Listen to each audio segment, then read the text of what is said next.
the regular season over, a lot of teams are now looking forward to next year, which is ironic because New Year's resolutions have just come to pass. So we'll talk about those teams as well as, of course, the teams in the top 12 that are making it on to the playoffs. George and Eric here. Let's start with the bottom, 32 through 21.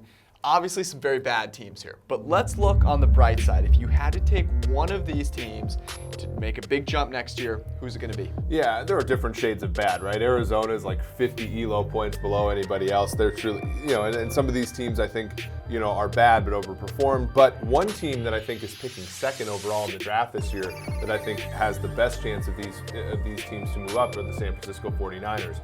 We saw with the Indianapolis Colts last year, if you have a franchise quarterback who's hurt, and you have a difficult season, you have a high draft pick, there's an opportunity to not only move back in the draft and accumulate picks, but there's also an opportunity to sort of fortify your roster through free agency. And I think the San Francisco 49ers are the key sort of component there in this bottom 12.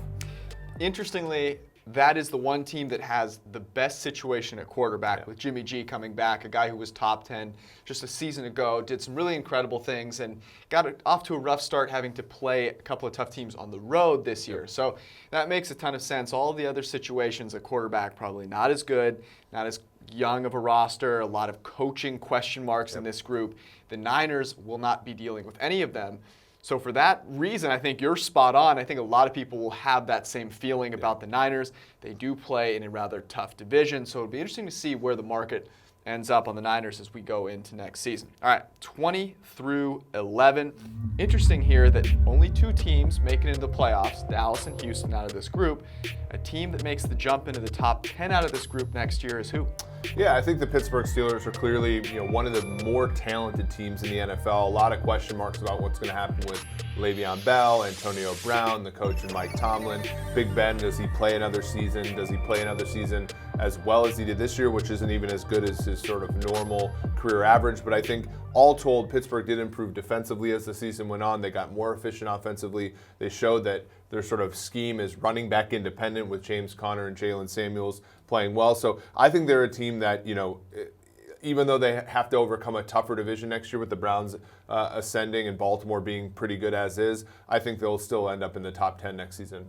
I've got three really interesting teams here, really underperformed this season. The Falcons, the Packers, two teams with great quarterbacks, should have great offenses. A lot of question marks as far as who's calling the shots offensively there next season. If Green Bay gets a good situation, they've got Aaron Rodgers, they have some young corners, some young players in the secondary, could see them making a big jump. Obviously, it wouldn't be surprising to see them near the top of the list as far as Super Bowl favorites because of how the public feels about them. And then the Falcons, their offense was great, got destroyed by injuries on the defensive side of the ball, could not stop anyone. Would figure they'll have a little bit of a regression in the positive side there. And then a team that I think is sneaking up on no one, the Cleveland Browns, they get to solidify the coaching situation there. They could easily make a jump into the top 10 as well. Yeah, all three of those teams, there's just question marks. With the Falcons, not necessarily head coach, but with offensive coordinator, defensive coordinator, and Cleveland and Green Bay, a lot of it hinges on how good of a coach they end up with. One thing that's interesting about Green Bay, they do have the 2 first-round picks after last year's trade. Not quite as enticing as it was at draft time with New Orleans. It's currently the Super Bowl favorite. That pick will be about 32, but still something to keep in mind when you're thinking about Green Bay next year. Yep, definitely. And of course, the coaching situation, just hire Cliff Kingsbury to run your offense. It's a done deal. 10 through 1, teams that some have better chances of winning the Super Bowl than others, but all crack the top 10 here. Two that are interesting, Chicago and Baltimore, have big question marks on the quarterback side of things. Both young guys, Lamar Jackson, a much better runner than a passer at this point, and Mitch Trubisky, whose outcomes have far outperformed the process that he's put. A lot of uncatchable throws, a lot of turnover-worthy plays that aren't being capitalized on. For those two teams to make it into the top 4, to make it to the Super Bowl, what has to happen? Yeah, they're among the teams, I think you put Dallas in here too, are teams that are going to win in the playoffs despite their quarterback, right? And I think it's all because of their defense, right? So, Baltimore's probably the best defense in the league, against the pass, against the run. You're going to have to see that team, sort of beat down some of the best offenses we've seen in a while, Kansas City, New England.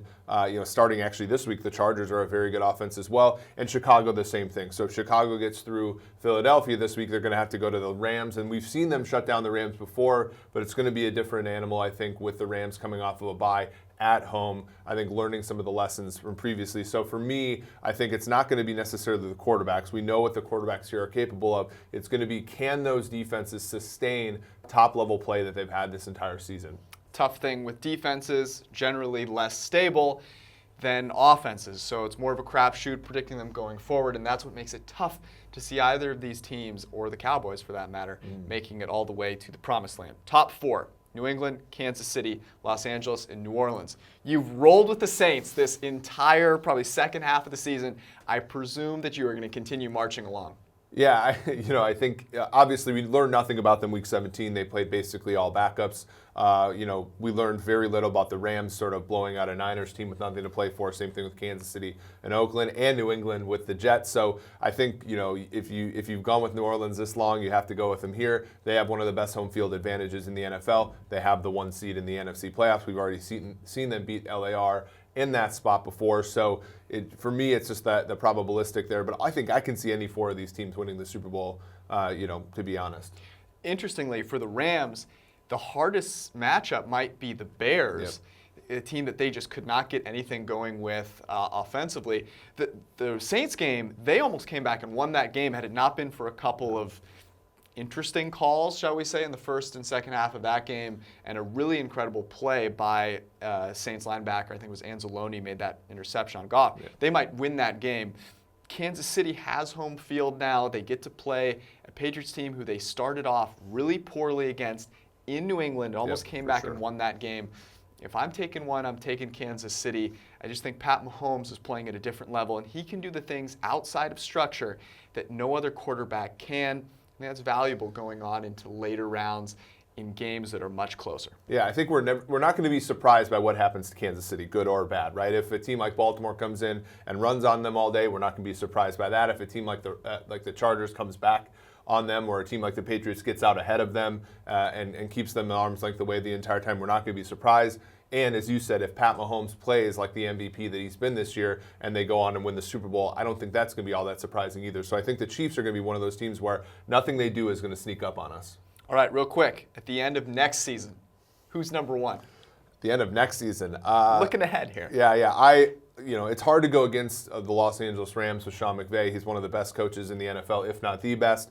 Even though they do have San Francisco and Seattle in their division to contend with a couple of good teams with great quarterbacks there, I do think that they end up here. I think New Orleans regresses a little bit. Drew Brees a little bit older. Same thing with New England and Tom Brady, and Kansas City's defense. Another 16 games of that. You can only pick one. So you're going with the Rams. Yeah, I'll go with the Chiefs. That's our end-of-year rankings. We'll be back to recap some of the playoff rankings as we go. For more, head to ProFootballFocus.com and, of course, subscribe to the PFF Forecast.